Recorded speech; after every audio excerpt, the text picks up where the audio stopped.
What's going on, guys? Welcome to the very first episode of the HD Sports Podcast. It's October 24th, 2019. I'm your host, Jacob. If you don't know who I am, I'm just a 21-year-old who loves to talk about sports and decided to make a podcast because I talk a little bit too much about it.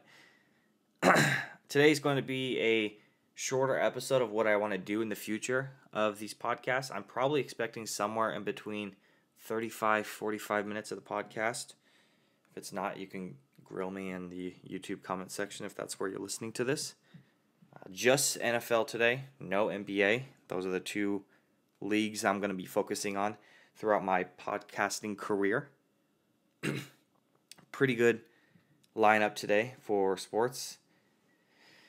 I want to start it off with today's breaking news, and that's the Patriots sending Michael Bennett over to the Dallas Cowboys for a 7th round pick. Wow. 7th round pick for a guy who could start on a lot of teams. Do I think he'll start for the Cowboys? No, absolutely not. Robert Quinn is tearing it up right now. Coming off his 2-game suspension, he's done nothing but just be a terror on defense. And then obviously no one's going to replace DeMarcus Lawrence, but I do think he's going to replace Tyron Crawford in that position. I think he's going to provide really good rotation whenever Robert Quinn or DeMarcus Lawrence wants to come out for a series or two. So I think it's a very good trade for the Cowboys, and Patriots are going to do what they're going to do. No one can really criticize them. So what are they doing? Why would they trade? If you don't follow the Patriots' way, you're out the door. Michael Bennett's been successful before the Patriots. I'm sure he'll be successful after the Patriots. I think it's a win for both teams. Gets the drama out of Boston, and it gives the Cowboys another good rotational player, whether that might hurt them because of how much he does talk and how much the Cowboys don't really like a lot of players to talk like that either.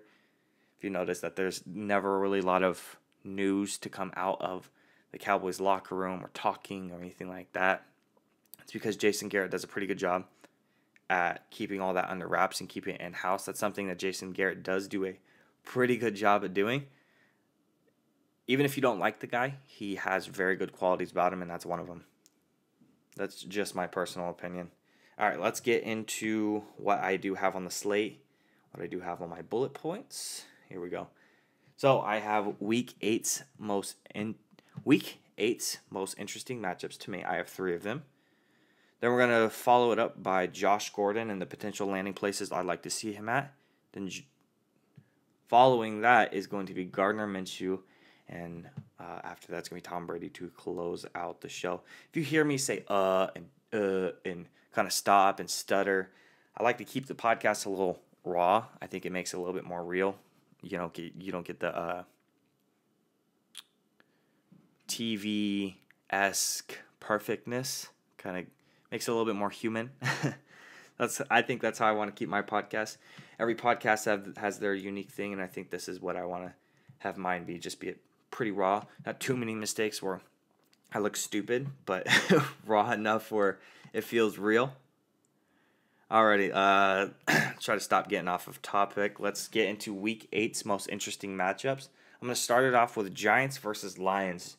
No playoff implications here.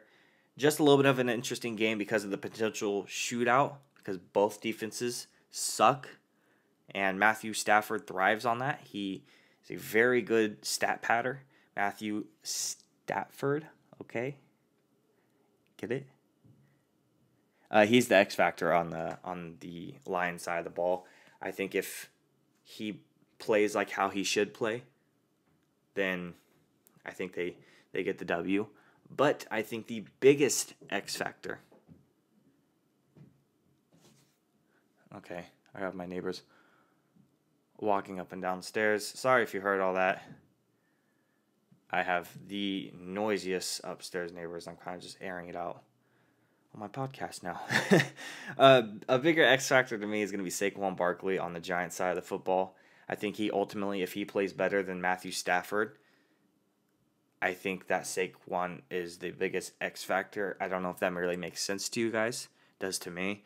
I think that Saquon, after having a mediocre game, coming off of that injury, he's going to be very, very, very hungry to get back out there and absolutely tear it up. Lions defense are the 9th worst in rushing. Saquon's going to eat. It's not going to be fair. He's going to be over 100 yards rushing. I think he's going to have about 50 receiving yards at least, probably 4 or 5 receptions. He doesn't get a lot of receptions since Eli Manning coming into the play. I mean, I'm sorry. He doesn't get a lot of receptions since Daniel Jones taking over as the starter. What I've seen is Daniel Jones really likes to run instead of dumping it off, which is fine if that's how he wants to get things done. That's perfectly okay, as long as he's sliding. If he doesn't get hurt and he learns to slide and doesn't pull a Josh Allen or RG3 or pretty much any running quarterback out there besides a few. If he learns to slide and not get hit, he's going to be okay. But you have a top 3 running back in the league to dump off to. I think you should probably take the dump offs a little bit more often, in my opinion. Alrighty, I think the Giants do win this one because of Saquon Barkley, again, being the X factor. He is. I think the Giants are going to hold off the Lions just enough, and I think it's going to be another heartbreaking loss for the Lions, who started off the year pretty damn good. I thought that they were a potential playoff team for how well they were playing, giving the Chiefs a run for their money, getting ripped off against the Packers, and then just having another heartbreaking loss last week. So I think the Lions maybe weren't as good as I thought they were initially in the beginning of the season. It's fine. I do think the Giants are going to take the W on this one. So sorry guys, I'm not sure what my upstairs neighbors are doing right now, and of course they decided to be as loud as they can with with me recording my podcast. If you get that background noise, I'll try to do something and post about it. Probably not going to be able to do much with the software I have, but I'll try to, and in the future I'll try to make sure to record as early as possible as soon as I get home from work. So let's move on. Panthers versus 49ers. With each passing week that the 49ers win, you have the potential upset alert every single week, growing and growing and growing and growing. I think this week might be the week. I think they're going to go 6-1. I think it'll be the first loss of the season. X factor on the 49ers side is Jimmy Garoppolo. Quarterback, who's, in my opinion, pretty average. Just my opinion. I don't think he's worth the money. I think he's good enough. He's a good enough quarterback if you have a number 1 defense in the league like the 49ers have. If the 49ers keep doing what they're doing now and Jimmy Garoppolo plays like he plays, I think they'll make a good playoff run. I think they could. I think they can make it to the conference championship maybe if they're lucky. But it all rides on Jimmy Garoppolo, honestly, because defenses have their bad games.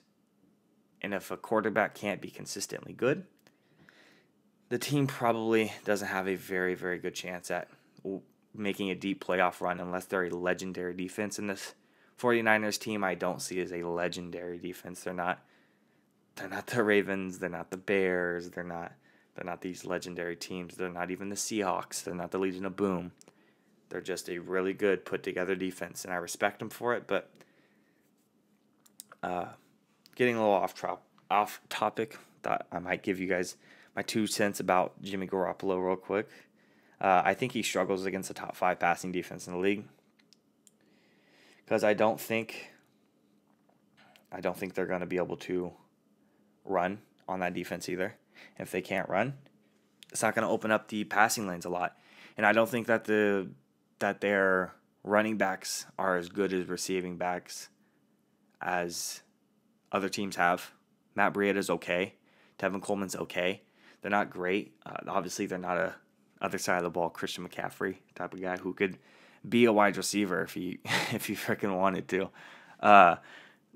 Which leads me into the X factor on the other side of the ball is going to be Christian McCaffrey. Christian McCaffrey is playing at an MVP level.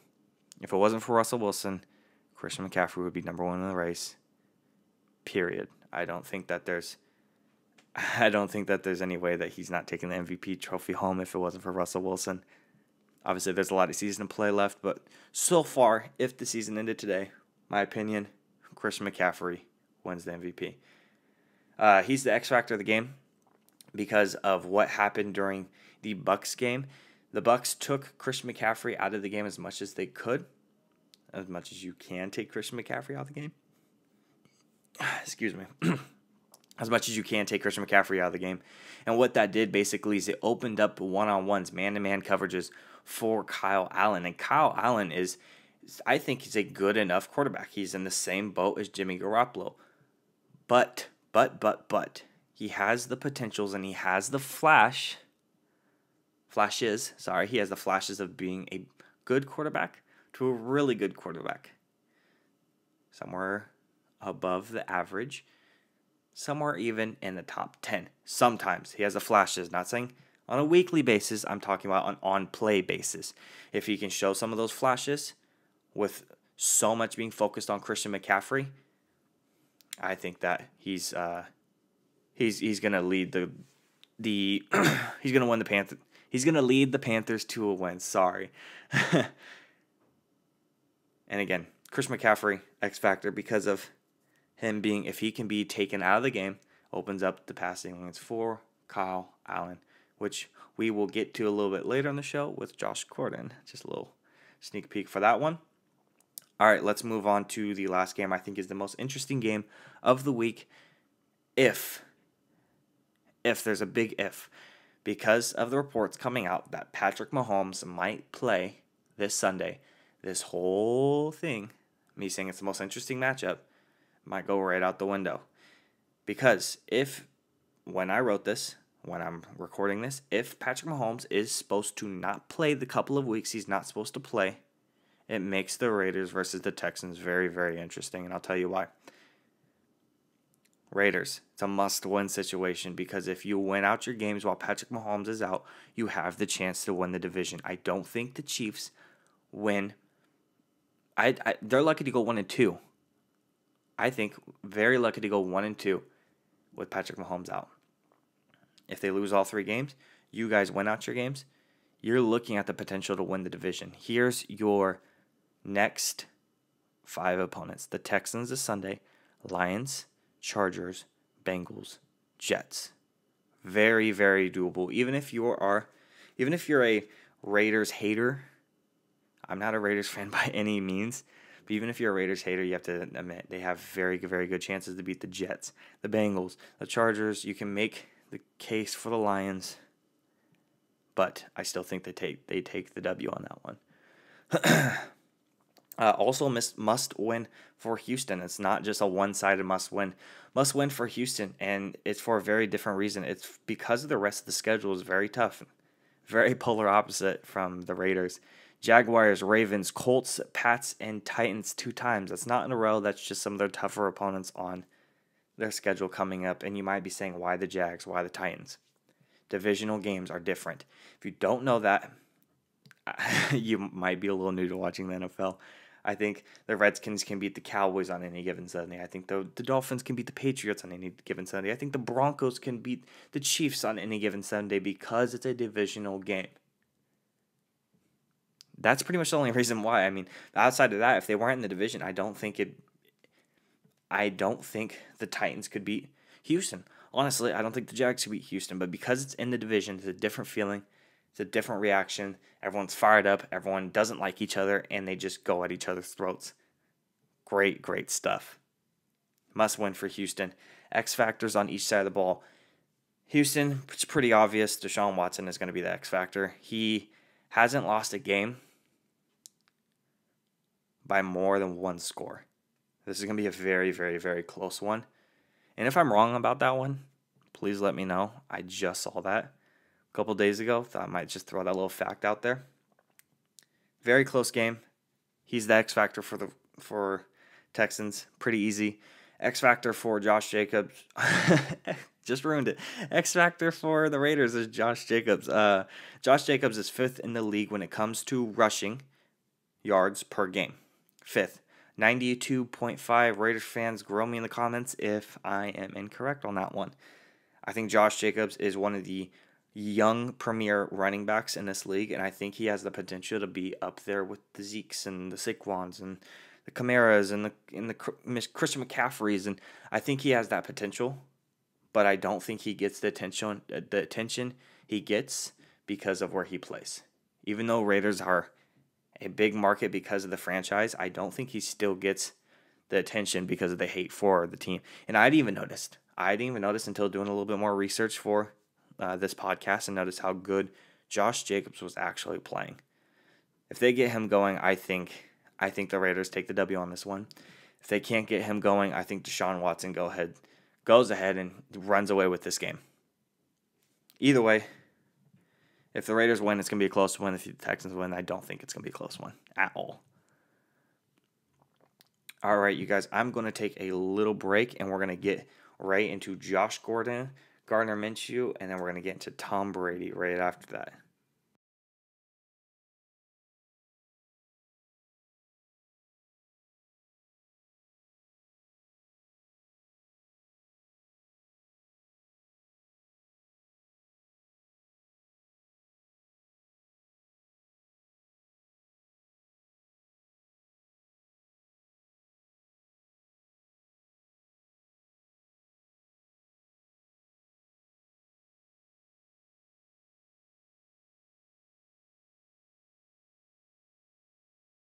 What's going on, you guys? I'm back. I just had a quick question. Do you guys watch the NFL 100, the program that they have going on for the NFL for their 100th season?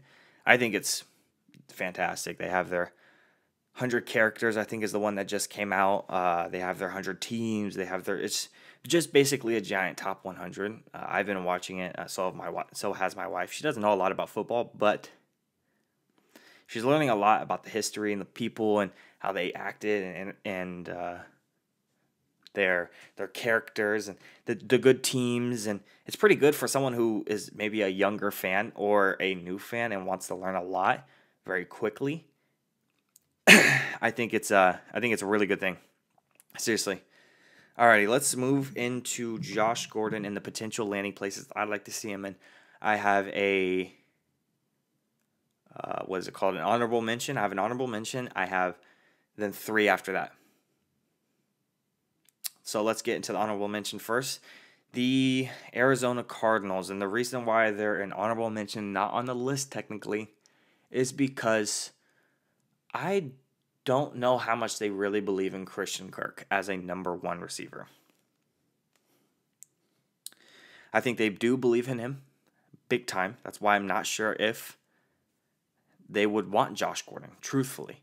I think he'd be great in the air. I think he'd be really good in the air raid offense and with Kyler Murray. But I just don't know if the front office and the staff and Cliff Kingsbury would actually want him. That's why they're an honorable mention. Sorry if you heard that. Sorry for any background noises. I have a cat who likes to. I think he's a track runner and runs around the apartment like crazy. Alrighty. Number 3, I think, is going to be the New York Giants. I think a true number 1 for Daniel Jones is really, really good for his development. He has Sterling Shepard, who hasn't barely been on the field because of so many injuries, and I feel like I always see him come up in the injury report every single week. Every week. I believe it's a concussion this week and that he's not going to play. The best receiver that they have is Evan Ingram, who's a tight end. Don't get me wrong. He's a good tight end. But he's not a receiver. You need a receiver. You need those guys. You take Evan Ingram out of the game. You got Saquon, sure, but man, you need that receiver, and I think Josh Gordon can provide that for Daniel Jones on the New York Giants. Let's move on to number 2. Raiders. Raiders, who are your wide receivers? Off the top of my head, because I wanted to make this off the top of my head, I don't have this in front of me. I know Darren Waller, very good tight end, seriously. What John Gruden has done with him is fantastic. Hunter Renfrow, just because he got a lot of hype in, in training camp. But outside of that, Raiders fans, tell me, who are your receivers? Seriously, because I can't name them, and I think Josh Gordon gives that to you guys. A real lower number 1, but he's a number 1, and he would be your guys' number 1 out there. I think Derek Carr could really use a number 1. You see When Amari Cooper had his good years in Oakland and he actually wanted to play for Oakland and he actually tried for Oakland, it spoke volumes for Derek Carr. He was in the MVP race. That's what a lot of people forget. MVP race. It's crazy. I have a Raiders fan for a cousin, and we always go back and forth with Derek Carr and Dak Prescott, and we made a lot of comparisons. But the difference is Dak Prescott's never been in the MVP race. Derek Carr has. At this moment, 2019, Dak is the better quarterback, my opinion, because of how well he's playing. And I'm talking about this year. I'm not talking about overall. Maybe overall they're still pretty close to the same. I think they're somewhere in the. I think Dak is somewhere on number 10, 11 in the league, quarterback-wise. Not including this year. This year, I think he's probably 7, 6, somewhere around there. Derek Carr, this year, I don't think he's that good. I think he's 11. Probably higher. I think probably lower, I should say. I think he's somewhere around 13, 14, which I would put him overall when it comes to his time in the league. And same thing with Dak. I'd probably put him somewhere in the 10 to 11 spots. But giving him a true number one would be speaks volumes for Derek Carr, and it'd be tremendous for that team and what John Gruden can do for him. You want a problematic player, John Gruden? Don't do Antonio Brown again. Josh Gordon is the guy you want. All right, move on to the next one. Panthers. Panthers is number one. I know I've mentioned the Panthers and the Raiders and the Giants twice already this show. Didn't do it intentionally. It just kind of landed like that. Panthers, because I don't believe that DJ Moore or Curtis Samuel, even though Curtis Samuel got a lot of hype this offseason, I don't think they're number ones. I think they're number twos, and I think they're solid number twos. I think DJ Moore probably playing in the slot. Curtis Samuel can do the same thing. Even Christian McCaffrey. All those guys I feel like are slot guys. Not really true number ones or outside guys. But Josh Gordon is that outside guy. He is the guy who could open up the field a little bit more for Christian McCaffrey. And if it doesn't open up the field for Christian McCaffrey opens up the field for Josh Gordon. And I think it's dangerous. I think it's very, very dangerous. It'd be fun. I think it'd be really, really fun. As an NFL fan, I think I would like to see him go to the Panthers. Alrighty, guys. Let's move on to Gardner Minshew versus Nick Foles. This is a kind of a off-the-cuff, non-scripted segment of the podcast. I'm sure you can hear me clicking around my computer right now. Gardner Minshew versus Nick Foles. I was thinking about this on the way home from work. Who is going to start? My opinion, I'm going to come right out and say it. Nick Foles. You paid the guy lots of money. He's a good quarterback, and he's better than Gardner Minshew. Gardner Minshew does not have a huge inflated ego. Even though he's portrayed as this legend and the guy with the aviators and the headband and the cool guy with the mustache, and he's a very, very, very not an egotistical guy. I think he'd be very okay with sitting, holding a clipboard, and learning, because that's what he was going to do in college as a college coach anyways. He likes to learn. He's a smart kid. Seriously, really, really, really, really smart. But I don't think he has the arm yet. He needs to work on that. And And he can be a little bit smarter, obviously, and learning behind Nick Foles, who has been a backup, and he's been in the NFL for a very long time now. He could very much learn from him. Pulling up his stats right here, 1,697 yards, 10 touchdowns, 2 interceptions. Doesn't really give up the ball too much, which is good. Problem is he has fumbled a couple times. I know that off the top of my head. It's not right here, but I know he's done it. 41.7 QBR rating. That's good for 24th in the league. Not very good. QBR is a very invisible stat that I don't feel like a lot of people know what it means, but they they still throw out the stat anyways. I guess I'll be one of those guys. He's fumbled 6 times, so a lot of fumbles. Not very many interceptions, but a lot of fumbles. Not good at all. It's something you don't want to see. Something you can develop while sitting behind Nick Foles. That's just kind of my 2 cents on it. I just want to make it a short little topic. Just get it out there. I know that Nick Foles is coming back very soon. He's practicing with the practice squad right now, and he's just getting out there, which is good. Good for Nick Foles.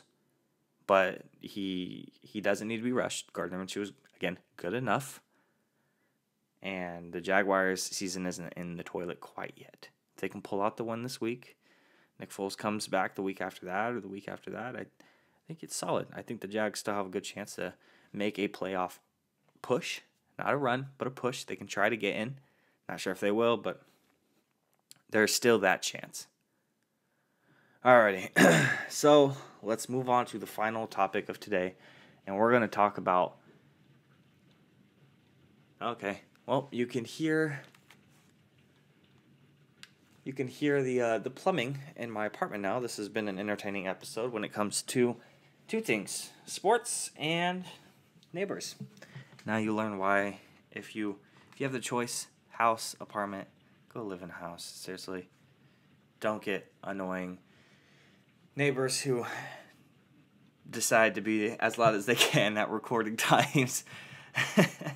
All right, we're going to talk about Big Bad Tom Brady and the evil empire Patriots. Something that I'm sure a lot of people are sick of hearing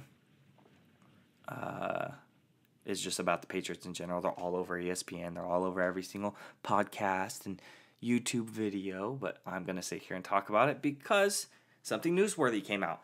Tom Brady says he is very uncertain of his future. This is the first time we're hearing Tom Brady say he's uncertain of his future or consider retirement. He put his house on the market. That's not really big news. That was in the offseason. The reasoning is, obviously, there's not a lot of people in the market for a multi-million-dollar house. It's going to take a while to sell. So he's probably expecting it to sell after the fact he retires, which could be this offseason, could be next season. Only person that knows is, honestly, not Tom Brady. I think it's Tom Brady's body. Tom Brady's body is the one to decide for Tom Brady. He still has a lot of love for the game. He's still incredibly smart. Bill Belichick is still there. So the system is still there. But if Tom Brady's body is telling him that the end is near, he's going to stop. Because if he can't play at the level he wants to play at, he's not going to play. He is a selfless person that just wants the Patriots to succeed. I genuinely believe that.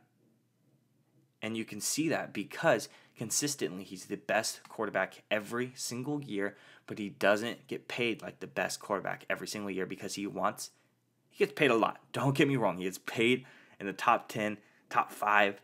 He doesn't get paid like the best, though, because he's very, very selfless, and he wants the Patriots to sign other players to be able to get back to the playoffs, back to the Super Bowls, because Super Bowls is all the Patriots care about. All right. So, do I think he's close to retiring this year, next year? I don't know. It's his body. But do the Patriots fall after that? Are they done? Do the Patriots collapse after Tom Brady retires? If Bill Belichick doesn't retire with Tom Brady, no. The Patriots are still very, very much in it. Very much in it to win it. Will they win it?